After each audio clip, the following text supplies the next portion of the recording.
Et on est de retour toujours sur le plateau de l'École du Futur et en compagnie de notre invitée Nejma Belkdim, la cofondatrice et CPO de Knowledge. Nejma, juste avant de reprendre nos discussions passionnantes sur l'intelligence artificielle dans l'éducation, on va laisser place à la chronique d'Alexandra De Villers qui a une idée derrière la tech. Alexandra, Parcoursup est votre meilleur ami, c'est celui aussi de nos téléspectateurs ? Alors, on va voir que pas toujours, mais effectivement, Parcoursup, déjà, c'est une grosse machine. Il faut savoir que c'est 23 000 formations et 900 000 candidats tous les ans. Donc, vous voyez, c'est extrêmement important. Et surtout, Parcoursup ouvre ses portes cette semaine, demain exactement, le 20 décembre. Alors, Parcoursup, c'est pour qui et pourquoi exactement ? Alors, Parcoursup, ça concerne les élèves de terminale qui souhaitent poursuivre leurs études après le bac. Ça concerne aussi, et on ne le sait pas assez, les étudiants en réorientation qui se sont un petit peu trompés, peut-être, n'ont pas fait les bons choix quand ils étaient en terminale. Donc voilà, on peut, quand on est à la fois lycéen ou étudiant, postuler sur Parcoursup.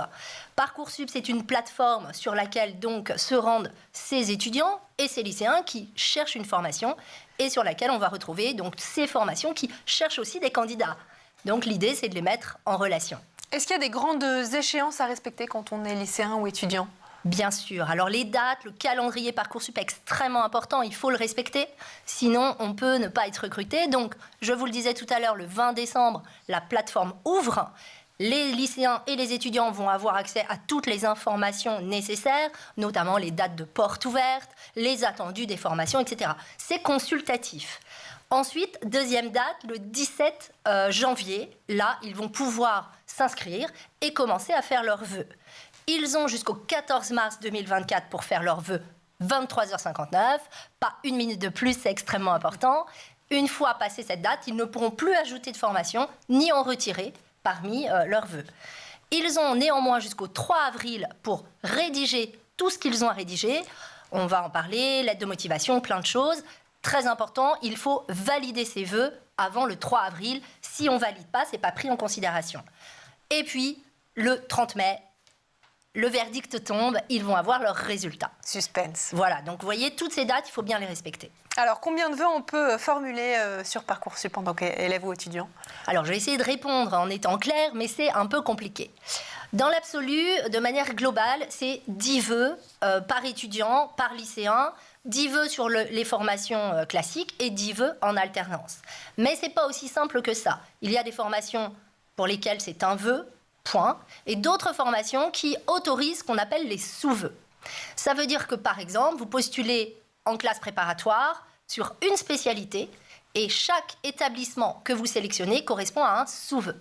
Donc ça concerne les classes préparatoires, comme je viens de le dire, les BTS, les BUT, et on a donc le droit à 10 vœux, 10 sous-vœux par formation, mais 20 sous-vœux au total.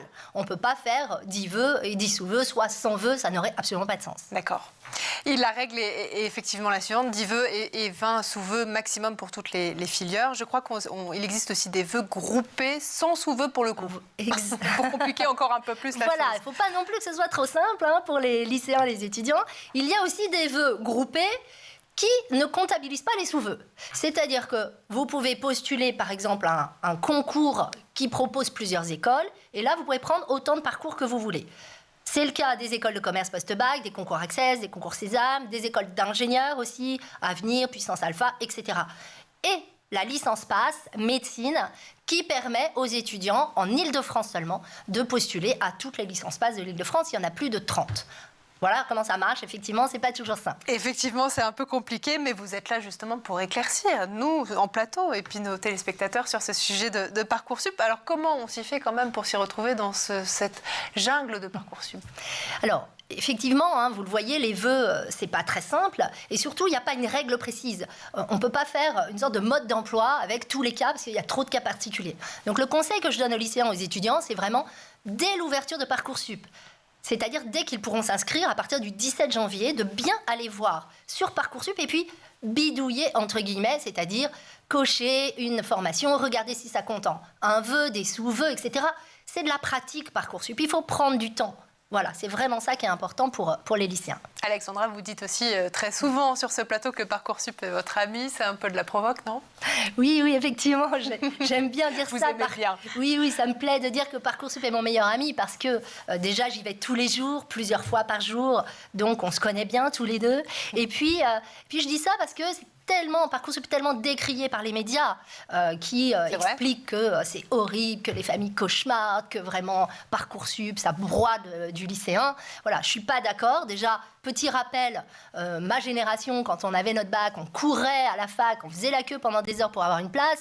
Il y a même des familles qui campaient la veille pour être sûres d'avoir des places. Ok, Parcoursup, c'est quand même très confortable.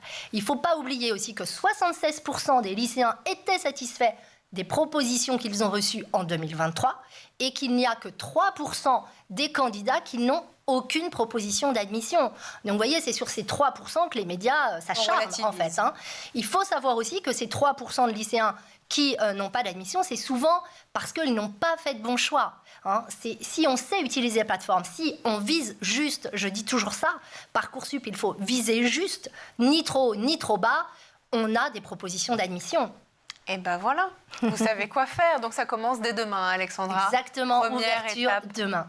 Et ben voilà, merci beaucoup en tout cas Alexandra de nous avoir éclairé sur ce vaste sujet, effectivement un petit peu complexe, mais vous êtes là pour nous aider et y voir un peu plus clair. Nous,